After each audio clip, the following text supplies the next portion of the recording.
बिहानैबाट error कोडहरू मिलाउँदै फुर्सद भएन।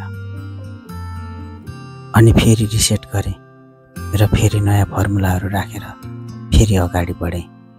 ID 5, password 4 2। त्यसपछि 3 नम्बर कोठामा जाने, त्यस पछाडि 4 नम्बर। यो 800 को ठाउँमा 18 एडिट गरिसके पछाडि मेरो फर्मुला सेट भयो। अब मेसिनको फर्स्ट स्टेप राउटर मेसिनले मात्र काम गर्छ। भ्रमणका लागि नजिकैको तालमा पुगेँ। यसो हेरेको म जोसँग आएको थिएँ हाम्रा कम्पनीका प्रतिनिधिहरू, उहाँहरूमध्ये एकजना खतराको शिकारी हुनुहुँदो रहेछ। उहाँ चाहिँ माछा मार्ने शिकारी। उहाँको हातमा एउटा गुलिली जस्तो सामान। अनि उहाँहरू चाहिँ कम्पनीको प्रतिनिधि, मलाई सिकाउने हेडमास्टर पनि यही हुनुहुन्छ। कानमा हात राखेर बस्नुभएको छ। मैले जोक गरेर भने, चुरुटको ठुटा जहाँ पाए त्यहीँ नफाल्नुहोस्। हाम्रा अर्का शिकारी इन्जिनियर पारी दूरदृष्टि लाएर जमिनको गहिराइसम्म, मतलब तालको गहिराइसम्म हेरेर बसिरहेका छन्। उहाँको त्यो चस्माभित्रै त्यस्तो खालको पावर रहेछ। उहाँले लगाउनु भएको गगल्स नै तल बसेका सम्पूर्ण जीवहरू सजिलैसँग देख्न सकिने रहेछ। यो बडो गजबको लाग्यो। म आइपुग्दै उहाँले एउटा शिकार गरिसक्नु भएको रहेछ। यस विषयमा मलाई चाहिँ थाहा भएन, तर अरू ग्रुपका साथीहरूले भने यही कुरा गर्दै हुनुहुन्थ्यो। खासमा उहाँको चस्माको बारेमा मलाई थाहा थिएन। मैले जोक गरेर भनेको थिएँ, तर वास्तवमै हो रहेछ। तपाईँहरूलाई हाँसहरू पनि त मनपर्छ होला नि। अगाडि देख्नुभयो, यी यहाँका मालिकहरू हुन् अरे, मैले सुनेको। अनि उहाँ चाहिँ चिफ कमान्डर सुरक्षा गार्ड घोरिएर चारैतिर हेर्दै हुनुहुन्छ को आएको छ भनेर। अनि उहाँ हुनुहुन्छ राजा र रानीहरू जहाँ जलविहार गर्दै हुनुहुन्छ। उहाँहरूको पनि आफ्नै राज छ यहाँ। यो तालमा खासै शिकारको लक्षण नदेखिए पछाडि फेरि हाम्रो टोली अर्को तालतिर लाग्न थाल्यो।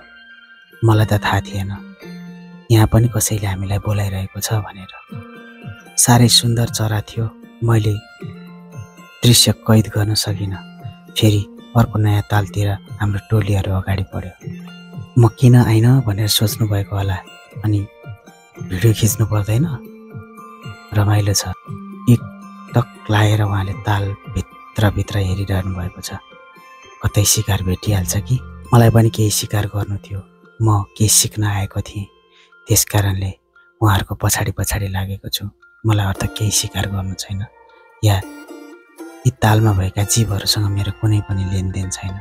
बस हाँसो ठट्टा गर्दै टोलीहरू बिस्तारै अगाडि बढिरहेकै थियो। ओहो, मेरो त आज लर्निङको अन्तिम दिन। अर्को सहरको यात्रा गर्नुपर्ने थियो। म लागेँ खोमीबाट छङ्दोतिर। बाटोका सुन्दर पलहरूलाई अलि यादगार बनाउँदै क्यामेरामा कैद गर्दै म अगाडि बढी नै रहेँ।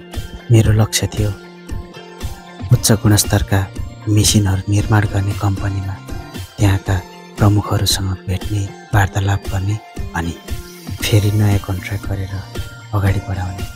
नजिकै रहेको दृश्य भनेको एलओसीको रहेछ। उहाँले मलाई जानकार गराउनु भयो। फेरि जो गाडी चलाउँदै हुनुहुन्छ नि, उहाँ चाहिँ मेरो मित्र हुनुहुन्छ।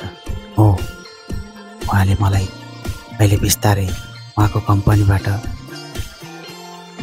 एयरपोर्टपट्टिको बाटोमा लिएर जाँदै हुनुहुन्छ, जहाँ म इन्जनको लागि हुनेछु।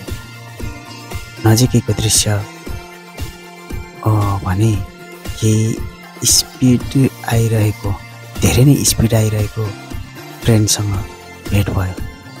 उहाँले छिटो कैद गर्नका लागि भन्नुभयो, तर मैले अलि भएन जुम गरेर टाढाबाट भए पनि यो दृश्य खिच्ने लक्ष्य लिएँ र केही हदसम्म सफल बने।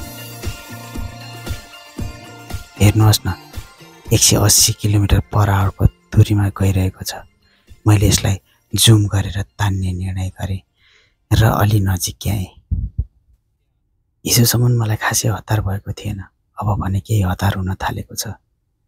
मेरो बाबुले आप्पा भनेर बोलाउँदैछ। चाँडै घर जानुपर्छ। म पनि यही ट्रेनको स्पिडमा लहै लागेर अगाडि बढ्दै गएँ। एयरपोर्टमा पुगेपछि उहाँलाई बिदाई गरेर म फेरि मेरो गन्तव्यतिर लागेँ। मेरो गन्तव्य थियो अबको गन्तव्य इन्चनको। र बाँकी अर्को दिन आउनेछु। धन्यवाद।